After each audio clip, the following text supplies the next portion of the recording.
warahmatullahi wabarakatuh. Innal hamdalillah nahmaduhu wa nasta'inuhu wa nastaghfiruh wa natubu ilayhi wa na'udzu billahi min shururi anfusina wa sayyiati a'malina. Man yahdihillahu fala mudilla lahu wa man yudlil fala hadiya lahu.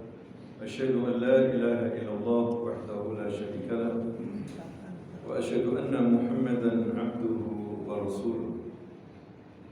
Allahumma salli wa sallim wa barik ala 'abdika wa rasulika Muhammad wa ala alihi wa ashabihi wa man tabi'ahum bi ihsanin ila yaumiddin. Amma ba'du.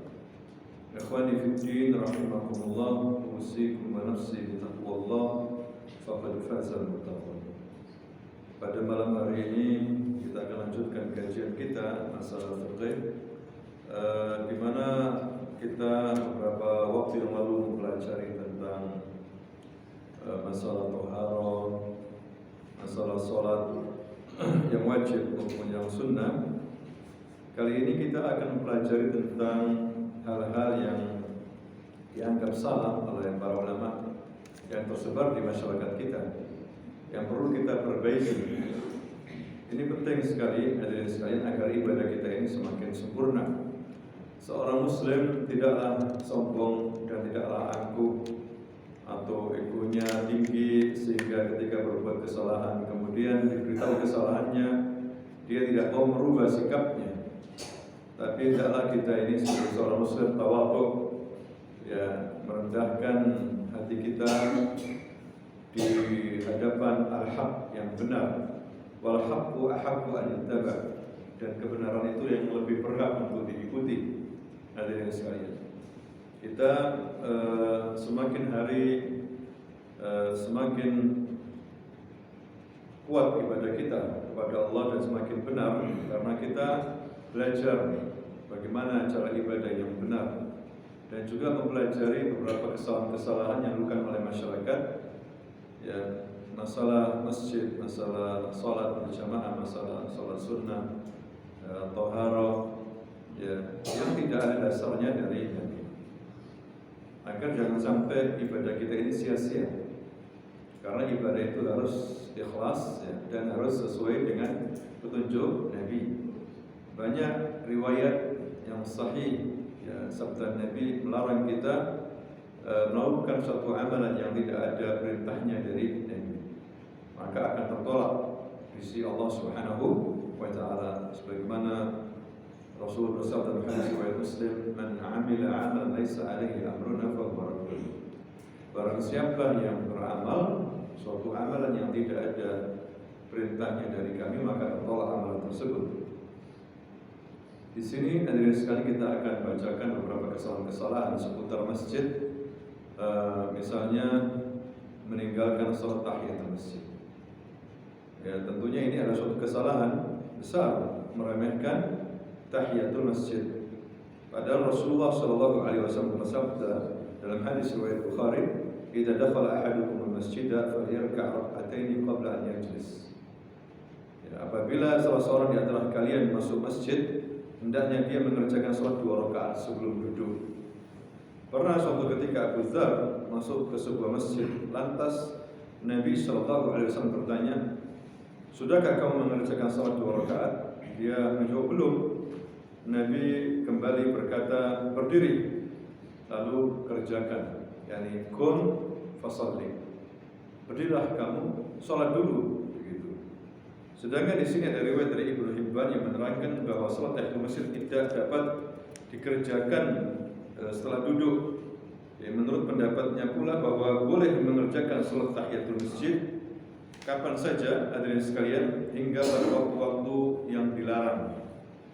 Sebagaimana kita pernah belajar pada waktu-waktu yang dilarang ketika kita mengerjakan salat, ya, tapi tidak berlaku kepada tahiyatul masjid.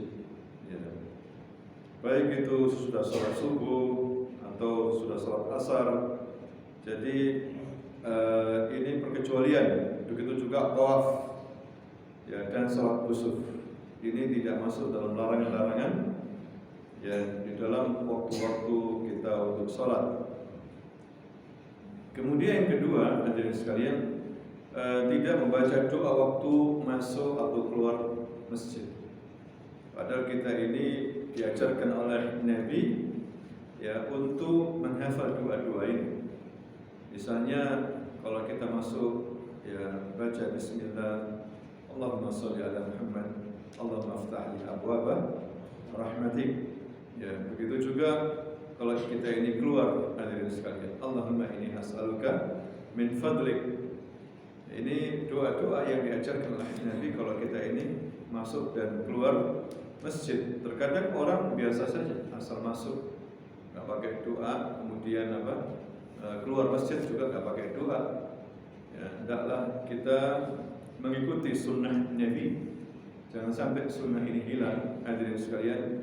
Masuk masjid seperti masuk ruangan umum, ya, tidak ada doa, tidak ada zikir. Ini tidak seharusnya seperti itu. Ya, masjid tempat ibadah kita kepada Allah Subhanahu wa taala, rumah Allah Subhanahu wa taala, ada etika-etika, ada adab-adab yang harus kita kerjakan. Kemudian juga sering di antara kita ini meremehkan ketika masuk masjid dengan memakai pakaian yang jelek.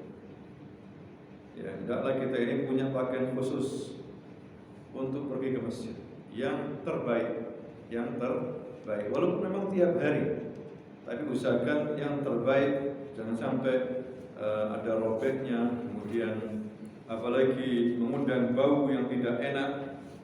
Ya, karena kita ini berdiri di hadapan Allah Subhanahu wa taala, hadirin sekalian. Nabi sallallahu alaihi wasallam bersabda di sini dalam riwayat Imam Tabrani, dikatakan di sini idza shalla ahadukum falyalbas yani thawbahu fa inna Allah ta'ala ahaqqu man tuzayyana lahu. Dikatakan di sini apabila seorang dari kalian salat, hendaklah dia memakai pakaiannya karena Allah Ta'ala lebih berhak untuk berhias di hadapan Allah Subhanahu wa taala. Jadi Nabi juga punya pakaian sendiri untuk pergi ke masjid untuk salat, hadirin sekalian, yang tidak dipakai untuk kerja. Ya, hendaklah kita begitu juga, ihtiraman li baitillah wa ihtiraman lillah, untuk menghormati rumah Allah dan juga untuk menghormati Allah Subhanahu wa taala. Ini beberapa kesalahan yang dilakukan oleh beberapa masyarakat. Ya, kemudian berikutnya kesalahan yang dilakukan oleh beberapa masyarakat adalah keluar dari masjid setelah azan. Setelah azan. Ini juga tidak dibenarkan. Ya, jangan dibiasakan seperti ini. Dari Abu Sya'sa dikatakan, dia berkata, kami pernah duduk di dalam masjid bersama Abu Hurairah, sahabat Nabi. Dan lama kemudian sang muadzin memandangkan azan. Setelah azan berkumandang, tiba-tiba ada seorang laki-laki berdiri dari masjid dan berjalan. Sekitar itu juga mata Abu Hurairah terus memperhatikannya hingga laki-laki tersebut keluar dari masjid. Abu Hurairah kemudian berkata, orang itu telah menentang Abu Qasim. Orang tadi itu menentang Rasulullah maksudnya. Ya, tidak harus seperti itu. Ya, dia harus menghargai masjid, harus menghargai sholat. Ya, kalau sudah azan, dia harus siap-siap untuk ikut sholat bersama imam. Hadirin sekalian, Imam Nawawi rahimahullah berkata, kejadian tersebut mengandung makna dibencinya keluar dari masjid setelah azan hingga dia mengerjakan sholat wajib. Ya, kecuali memang karena uzur, dia keluar karena BAB atau yang lainnya. Ya, wallahu a'lam. Ini dibenci kata Imam Nawawi. Hendaklah dia ikut serta sholat bersama imam. Kemudian hadirin sekalian, berikutnya berhadas, ya. Jangan sampai kita berhadas di masjid kecuali kita keluar kemudian kita membersihkan diri. Ya. Jangan sampai masjid dijadikan suatu hal yang kotor, meludah di masjid, atau kita dalam keadaan kentut kemudian kita masih duduk di masjid. Maka hendaklah kita ini keluar kemudian mengambil air wudu untuk taharah, kemudian masuk lagi ke masjid. Begitu juga ada beberapa kesalahan di masyarakat sering ini kita dengar, ya, yaitu mengumumkan berita duka, ya, berita orang meninggal dengan memakai mikrofon masjid. Ya, ini pendapat yang kuat, tidak disukai. Ya, tidak boleh seperti ini karena bukan untuk begitu masjid itu. Kita saksikan di beberapa desa, hadirin sekalian, bahkan di beberapa kota, kampung kita, rumah. Kadang kalau ada yang meninggal dunia diumumkan di mana? Di masjid. Ya, kita apalagi sekarang pakai WA lebih cepat, ya, atau pakai tulisan seperti di mana itu, di jalan itu, di hotel, bawah hotel, itu cukup sudah. Jadi tidak harus pakai apa? Mikrofon masjid. Ya. Ini juga dibicarakan oleh para ulama. Walaupun ada yang membolehkan darurat, memang kalau nggak diberitahu orang nggak datang. Untuk apa? Menguburkan, terpaksa diberitahu. Tapi kalau sudah tahu lewat WA atau lewat pemberitahuan, maka tidak usah pakai apa? Mikrofon masjid untuk memberitahu berita duka, hadirin sekalian. Nah, ini banyak yang terjadi di masyarakat kita, perlu diberitahu seperti itu. Ya. Kemudian juga di antara beberapa kesalahan, hadirin sekalian, membaca surah Al-Kahfi pada hari Jumat dengan suara keras, ya, diulang-ulang bersama-sama, ya, di masjid. Nah, ini juga mengganggu orang yang sholat, orang yang lagi ibadah. Ya, tidak harus membaca keras-keras bersama-sama lagi. Ya, tidak harus seperti itu. Nanti khawatir ada orang sholat terganggu. Ya. Baca surah Al-Kahfi di hari Jumat sunnah atau malam Jumat sunnah, tapi tidak harus kemudian dikeras-keraskan melalui mikrofon masjid atau baca bersama-sama seperti itu. Tidak harus, karena ini bukan untuk itu. Ya, masjid dibangun, hadirin sekalian. Kemudian juga di sini ngobrol terlalu lama di masjid, tapi bukan masalah agama. Masalah apa? Agama ini kurang etis. Apalagi ngobrol masalah bisnis. Ya. Kalau sekedar ngobrol biasa, ya, tidak ada masalah. Atau ngobrol masalah agama. Masalah agama Allah SWT, di situ ada ayat Quran yang dibaca, ada hadis yang dibaca, maka ini afdal tentu. Tapi kalau ngobrol, hendaklah di luar masjid, jangan di dalam apa? Masjid. Ya, apalagi terlalu lama, hadirin sekalian. Atau apalagi mengeraskan suara, ya, di dalam masjid, suaranya keras, tapi obrolannya itu masalah dunia atau guyon. Ya. Nah, ini juga tidak boleh, karena bisa jadi ada orang zikir di situ atau ada orang yang i'tikaf. Ya. Nah, ini tidak boleh seperti itu. Ya, Nabi pernah menegur, hadirin sekalian, dengan ucapannya, bukankah kalian semua tengah bermunajat kepada Rabb-nya, kepada Allah? Janganlah kalian mengganggu antara sebagian dengan sebagian yang lain. Ya. Janganlah meninggikan suara atau bacaan sehingga yang lain terganggu. Ya, tidak harus keras-keras di masjid, hadirin sekalian.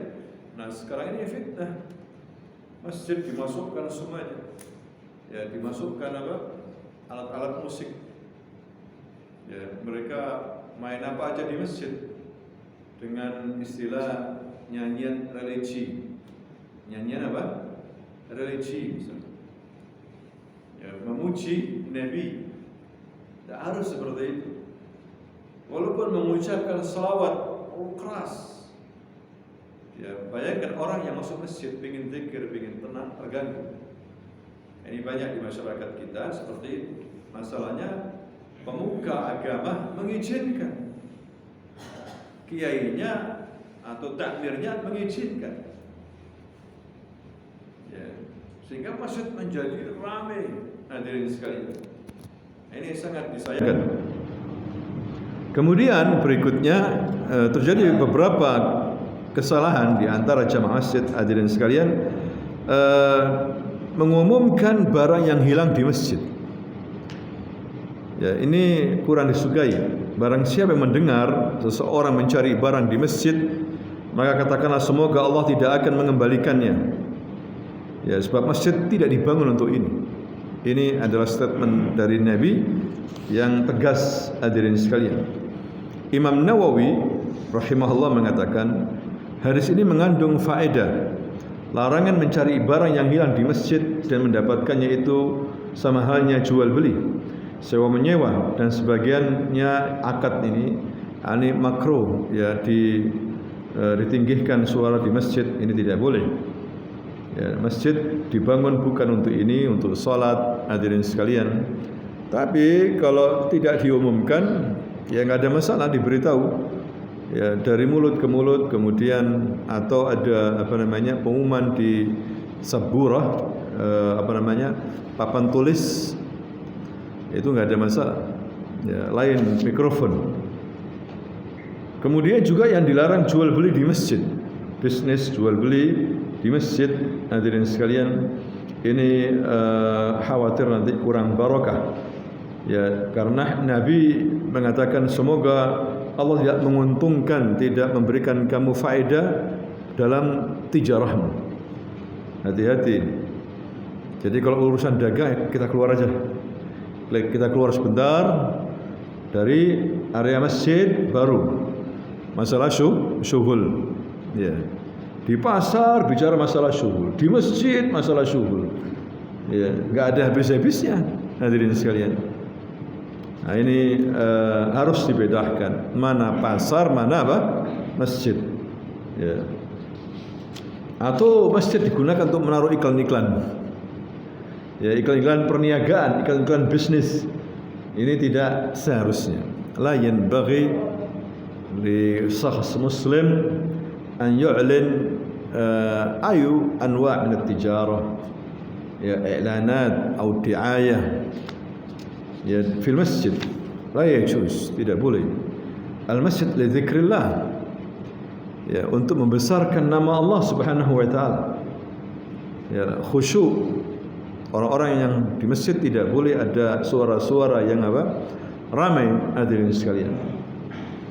Ya, tapi banyak orang meremehkan masalah ini. Ya, banyak orang meremehkan. Begitu juga membaca syair. Dulu orang-orang suka membaca syair ya, waktu jahiliyah. Begitu juga di zaman Islam kemudian ditegur oleh Nabi hadirin sekalian. Misalnya syair pujian masih berkaitan dengan agama, misalnya Nabi Muhammad muji ya Rasulullah, anta nur fauqa nur misalnya. Anta nur fauqa nur. Ya Jaddu Husain. Ya Jaddu Husain. Siapa Jaddu Husain? Rasulullah sallallahu alaihi wasallam. Ya anta syamsun, anta badrun. Memujinya berjam-jam seperti itu. Seandainya digunakan untuk membaca Quran, berzikir, ini khair katsir, kebaikan yang banyak hadirin sekalian. Makmurkan masjid, ya makmur masjid dengan zikir, dengan salat, ya tapi dengan membaca syair-syair walaupun sifatnya religi, ya tidak seharusnya seperti itu. Dikatakan di sini dari Abu Hurairah radhiyallahu anhu, Umar pernah lewat di hadapan Hasan syair Rasul, membaca syair di masjid. Umar meliriknya seraya terlihat marah. Hasan lalu berkata, aku telah bersyair di dalam masjid, sedangkan di dalamnya terdapat orang yang lebih baik darimu. Kemudian Hasan menoleh ke arah Abu Hurairah seraya berkata, demi Allah aku bersyair untukmu, bukankah engkau telah mendengar Rasulullah bersabda, belalah diriku ya Allah, kuatkanlah dia Hasan dengan Ruhul Qudus. Yani kecuali ada suatu hal ya, misalnya ini Hasan ini syair untuk membangkitkan jihad, biasanya digunakan oleh Rasulullah untuk membangkitkan jihad, sedangkan Rasulullah itu menyusun pasukan itu terkadang di masjid. Ya, untuk hal-hal yang membangkitkan jihad ya tidak ada masalah hadirin sekalian. Ya, tapi kalau setiap hari, setiap ini harus bersyair, alangkah baiknya kalau itu kita ganti dengan Al-Quran. Ya, lebih baik. Ya, itu pun jangan sampai mengganggu tetangga. Suaranya terlalu keras. Lihat waktu-waktu juga. Waktu istirahat siang misalnya, keras masjid itu. Ya, tidaklah seperti itu hadirin sekalian. Jadi meletakkan sesuatu pada apa? Tempatnya. Atau hadirin sekalian menghiasi masjid dengan berbagai macam warna dan bunga sehingga kurang kekhusyuannya itu. Terlalu banyak warna dan bunga, ya itu juga mengganggu nanti. Khawatir nanti tasyabbuh dengan gereja-gereja itu di lukis ya kayak Nabi Isa begitu, atau tokoh-tokoh mereka, foto-foto ini juga kurang disukai ya. Kemudian juga hadirin sekalian, nah ini menggunakan perkakas masjid untuk keperluan di tempat lain juga ini kurang etis ya. Kurang etis kecuali misalnya itu bisa minta izin kepada kepada takmirnya dan bersedia mengganti kalau ada kesalahan atau kerusakan. Ya. Kemudian juga hadirin sekalian menjadikan suara jam bunyi keras seperti bel atau lonceng, misalnya HP enggak dimatikan, HP-nya pakai lonceng ya, meniru orang-orang Nasara. Ya, Nabi paling enggak suka orang Muslim meniru orang-orang kafir, itu enggak suka. Apalagi dilakukan di masjid. Dan sekarang menjadi fitnah. Ya, kadang orang sholat telepon nyaring bunyinya. Sak macamnya. Ini musik ini musik ini musik dangdut, ini musik sak macamnya, jadi fitnah. Ya. Dan itu pernah ditegur oleh imam Masjidil Haram dan juga imam di Madinah ketika banyak jamaah meremehkan masuk masjid pakai HP-nya enggak dimatikan, bunyi sana bunyi sana bunyi. Nah, ini sangat disayangkan. Kemudian juga yang dilarang hadirin sekalian, bercampurnya antara wanita dan laki-laki dalam masjid. Ya, tidak dipisah maksudnya, tidak apa? Dipisah. Ini masalah. Ya, sehingga mereka saling melihat satu sama lain. Ya, ini hal-hal yang dilarang yang sering terjadi di masyarakat. Apalagi melarang untuk orang belajar di masjid. Masjid hadirin sekalian di masa lalu banyak sekali manfaatnya, terutama untuk belajar ilmu agama. Nabi mengajarkan para sahabat-sahabatnya di masjid. Para ulama lahir dari masjid, halaqah-halaqah, katibah-katibah, hafalan Quran, belajar fiqh, belajar tafsir, belajar bahasa Arab di masjid mereka. Tidak hanya untuk salat. Maka tidak boleh melarang orang untuk belajar agama di masjid, melarang pengajian, ya, membubarkan apa? Pengajian, ya.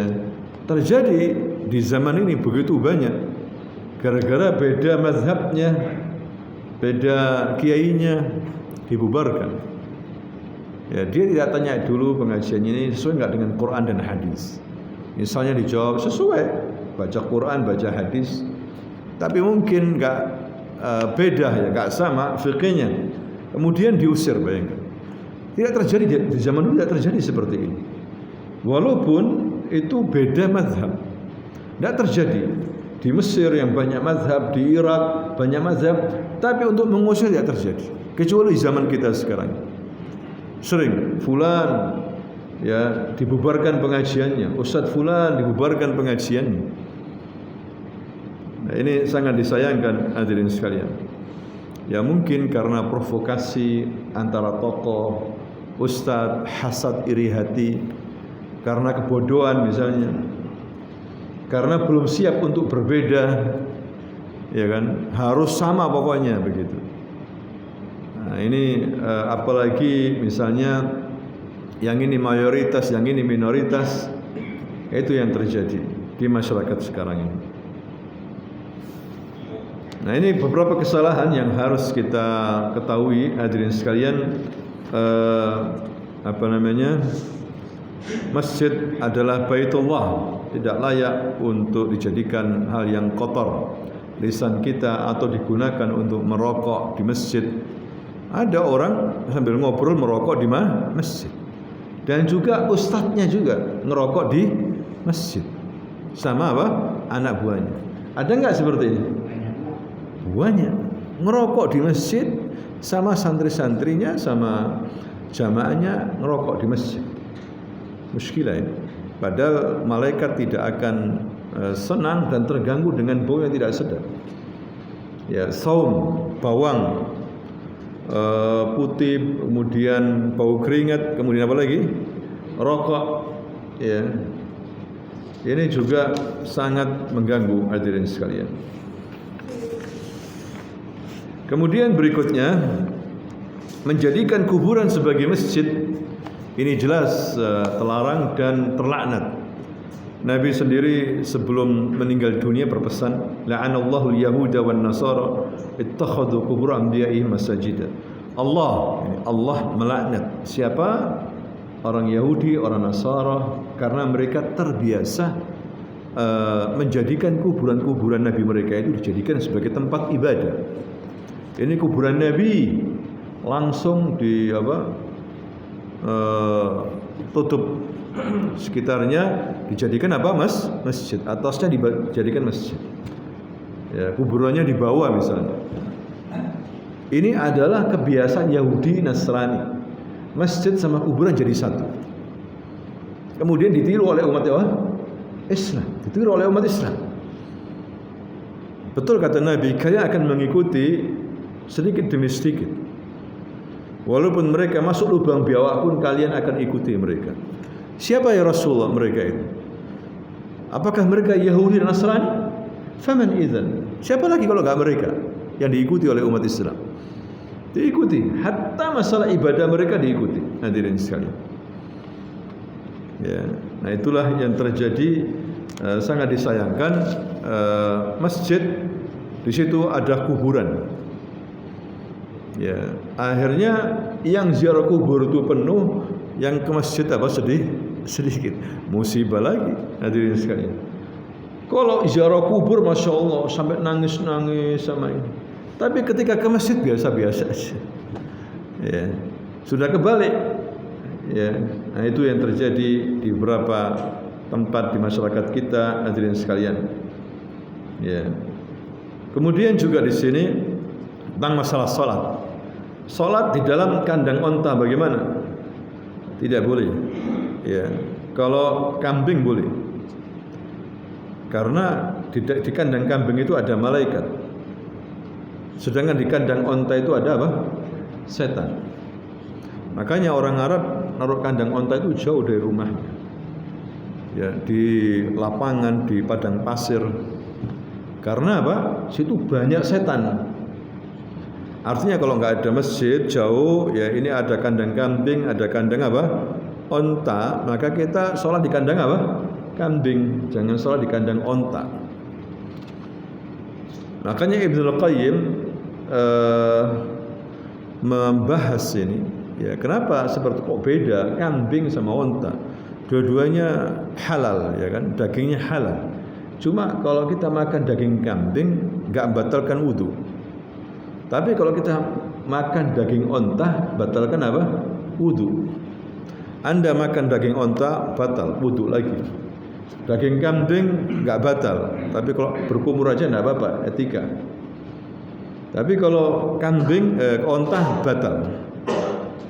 Diselidiki oleh para ulama, kenapa? Ada hikmah mungkin.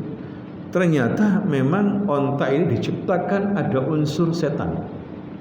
Ada unsur apa? Setan. Oh alam, seperti itu. Ya, walaupun onta, masya Allah, binatang yang Cina, ya banyak manfaatnya. Dulu dipakai orang Arab untuk bersafar, ya, sebagai kendaraan mereka. Kuat, ya, menembus padang pasir yang jauh, panas, keras, kuat onta itu. Tetapi begitulah hukum, hadirin sekalian. Ya. Kemudian juga sholat-sholat yang tempat-tempat yang pernah diazab oleh Allah. Kalau bisa jangan sholat di situ. Karena kita masuk aja kalau bisa jangan. kecuali dalam keadaan sedih. Ya, tempat yang dulu pernah diazab yang memang jelas-jelas disebutkan dalam Quran maupun apa? Hadis. Kalau musibah, tanah longsor, tsunami, kita nggak tahu, mungkin itu ujian, mungkin apa? Ya, azab, ya bisa jadi. Tapi yang sudah dipastikan memang sudah diazab. Misalnya tempatnya kaum Ad, daerah sana, ya perbatasan Oman sama Yaman, ya masuk Saudi juga. Tempatnya kaum Samud, ya utara Madinah, masuk juga daerah Yordan. Ini juga dulu pernah Allah SWT mengazab mereka. Cepat kalau berjalan lewat situ atau menangis kita ya. Karena Nabi pernah waktu perang Tabuk berhenti di situ. Tempatnya kaumnya Nabi Saleh, kaum Samud. Para sahabat masak air, mau roti adonan begitu. Rasul ingat bahwa ini tempatnya dulu kaum Samud. Nabi langsung merintahkan pasukannya untuk berangkat. Nah, itu air masakan disuruh numpahkan semua. Ya. Nabi kemudian mengatakan la tadkhulu ala haula'il mu'azzabin illa an takunu bakin. Jangan kamu masuk di daerah yang dulu kaum itu diazab oleh Allah kecuali dalam keadaan apa? Nangis. Fa in lam takunu bakin fala tadkhulu alaihim. Kalau kamu enggak merasa sedih, enggak merasa nangis, jangan masuk. Ya, la yusibukum ma asabahum. Ya, khawatir nanti kamu ditimpa sebagaimana mereka ditimpa. Nah, sekarang ini tempat-tempat ini dibangun oleh pemerintah Saudi besar-besaran dan promosikan agar para turis-turis itu datang ke sana. Dan sekarang mulai ramai. Kalau dulu itu tempat pernah diazab oleh Allah Subhanahu wa taala. Ini manusia terkadang gitu ingin melawan Nabi, hadirin sekalian. Kecuali tadi itu kalau turis datang nangis begitu. Tapi kalau foto, selfie, gembira-gembira, khawatir mereka akan ditimpa azab sebagaimana orang-orang dulu pernah diazab oleh Allah Subhanahu wa taala.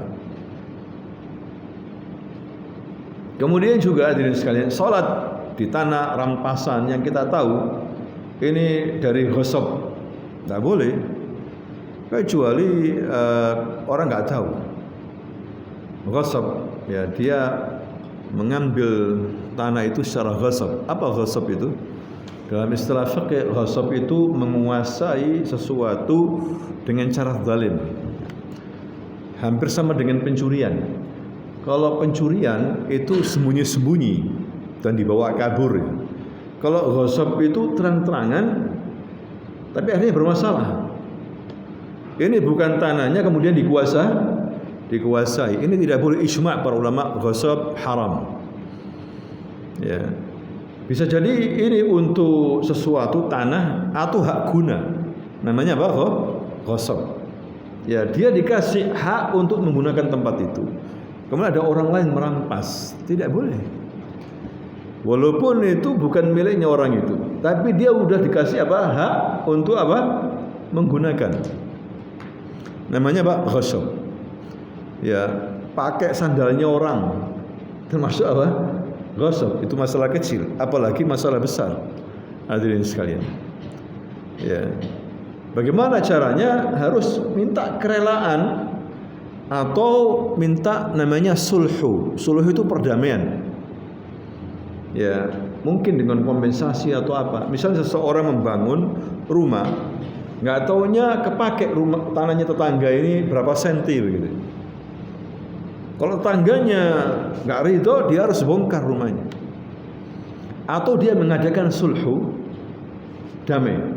Begini aja Pak, saya ini nggak tahu kalau ini tanah Bapak kena ini beberapa senti. Bagaimana Pak? Kita ingin damai. Apakah perlu saya ganti? Oh iya, nggak apa-apa. Harganya sesuai dengan sekarang ini. Itu bagus. Ya sudah, saya ganti. Berarti akadnya jual beli. Asalnya ghasab berarti menjadi jual beli. Ada kompensasi. Seperti itu. Ya, itu namanya bab ghasab diselingi dengan sulhu. Sulhu itu damai. Ya, damai karena memenuhi syarat-syarat. Hadirin sekalian. Misalnya pakai sulhu, utang piutang. Orang utang sama si A nagih, susah nagih. Enggak dikasih-kasih. Setahun, 2 tahun. Akhirnya si A ini datang kepada si B yang utang. Gini aja sudah saya tagih kamu kok susah amat. Utang 10 juta. Wis bayaran 5 juta saja. Yang 5 juta enggak usah apa dibayar. Ini namanya sulhu, damai. Ya. Damai supaya tidak terjadi masalah-masalah, hadirin sekalian. Ya, damai. Ya, sulhu juga bisa misalnya begini. Ada seorang wanita mungkin harga tawarnya tinggi, ya. Dilamar oleh seseorang. Udah kalau kamu mau nikahi saya, enggak apa saya mau. Dengan syarat kamu tidak boleh pulang ke Jakarta, rumahnya Jakarta. Harus tinggal di sini selama 10 tahun. Mau oke, nggak mau nggak jadi. Tawarnya tinggi perempuan ini, ya kan? Harga tawarnya tinggi, mungkin punya kelebihan atau apa. Akhirnya akhirnya mengatakan, "Thayyib, sudah saya siap nggak pulang-pulang selama apa? 10 tahun." Sesuai dengan syaratnya. Al-muslimuna ala syurutihim. Ya. Nikah sudah. Nikah, perempuan ini melihat suaminya ini khair, baik. Suaminya ini apa? Baik. Baru setahun. Tidak apa-apa, yang penting baik. Kalau mau pulang tak suruh pulang, dipanggil suaminya. Ya sudah terserah kamu, kalau kamu mau pulang ke Jakarta tidak apa-apa. Berarti syaratnya ini apa? Batal sulhu, ada sulhu. Ya, kemudian perempuan itu setelah batalkan balik lagi, sudah tidak bisa nggak dianggap. Karena dia sudah membatalkan. Unda, saya balik lagi, kamu harus 10 tahun di sini. Tidak bisa. Karena dia sudah apa? Membatalkan syurut dengan sulhu, dengan damai tadi itu. Nah, itulah hadirin sekalian, kita tadi membicarakan apa kok sampai sulhu ya? Ya, rampasan. Ya, kita tidak boleh sholat di tanah yang dari nyerobot, dari ghasab. Nyerobot tanahnya apa? Oh, orang, tidak sah. Ya, tidak boleh seperti itu. Kemudian juga kata Nabi tidak boleh sholat di kamar mandi atau sholat di kuburan, ya tidak boleh. Karena Nabi mengatakan al-ardu kulluha masjid illal maqbar wal hammam. Semua tanah di bumi ini boleh kita sholat, kecuali apa? Kuburan dan apa? Dan hammam. Ya, banyak orang ziarah kubur sholat di situ. Tidak boleh kecuali terpaksa. Misalnya belum menyolati jenazah, dia datang ke kuburan sholat jenazah. Itu yang dibolehkan. Itu ada dasarnya. Ketika ada seorang wanita yang suka menyapu masjid, meninggal dunia, para sahabat meninggalnya malam, dirapikan, dimandikan dikuburkan para sahabat. Nabi tidak tahu. Besok pagi subuhnya Nabi sholat di situ. Nunggu sampai duha kok nggak ada wanita ini. Mana wanita itu? Biasanya nyapu masjid. Tadi malam meninggal ya Rasul. Kenapa saya nggak diberitahu? Ya kamu sudah tidur ya Rasul. Tidak enak bangunkan kamu. Mana kuburannya? Tunjukkan. Maka Nabi mendatangi kuburan itu, kemudian dia sholat. Sholat apa? Jenazah. Tapi kemudian sholat ziarah kubur, kemudian dibangunkan tempat sholat di situ, tidak benar seperti itu. Hadirin sekalian, ya sholat di masjid. Ya, jangan sholat di kuburan atau sholat di kamar mandi. Ya, ini tidak boleh. Kemudian hadirin sekalian, kesalahan-kesalahan misalnya dalam mengqadha sholat. Dia ketinggalan sholat maghrib karena tertidur, bangun isya, malas sholat. Nanti besok waktu maghrib kalian diqadha. Nunggu apa? Besok waktu apa? Maghrib atau nunggu besok pagi. Tidak boleh seperti itu. Nabi SAW hadirin sekalian pernah mengatakan innahu laisa fi an-nawm tafrid, innama tafritu fil yaqdah, fa idza nasiya ahadukum salatan aw nama anha falyusalliha idza dzakaraha. Tidak ada kelalaian di dalam tidur, enggak dianggap. Enggak dosa orang lalai karena tidur. Ya enggak sengaja. Ya, yang dianggap itu ketika sadar. Ketika bangun, ya apabila di antara kalian lupa ternyata belum sholat apa? Maghrib, ya langsung sholat ketika apa? Ingat, tidak boleh dirapel, istilahnya dirapel, ya, tidak boleh tunggu, maksudnya tunggu apa? Besoknya gitu sekalian, nah itu tidak boleh. Misalnya sholat subuh, tapi jam 9, ya memang bangunnya jam 9 memang, kemudian dia sholat subuh, iya memang harus seperti itu. Tidak boleh sudah bangun jam 9 diulur-ulur sampai apa siang sampai asar baru sholat apa subuh. Hendaklah dia itu sholat langsung ketika dia ingat, hadirin sekalian. Ya. Nah ini hal-hal yang harus kita ketahui. Kemudian isbal. Apa itu isbal? Memanjangkan pakaian melebihi mata kaki. Ya, hendaklah ini dijauhi, ya, terutama ketika salat. Karena Nabi SAW bersabda dalam hadis riwayat Abu Dawud dari sahabat Ibnu Mas'ud mengatakan, man asbala izarahu fi salati khuyala falaysa minallahi fi hil wala haram. Barang siapa yang sarungnya itu melebihi mata kaki dalam salat, apalagi karena sombong, maka dia tidak perlu lagi melakukan perbuatan hal atau haram di mata Allah karena sudah tidak dianggap oleh Allah Subhanahu wa taala. Ya. Nah, ini hadirin sekalian.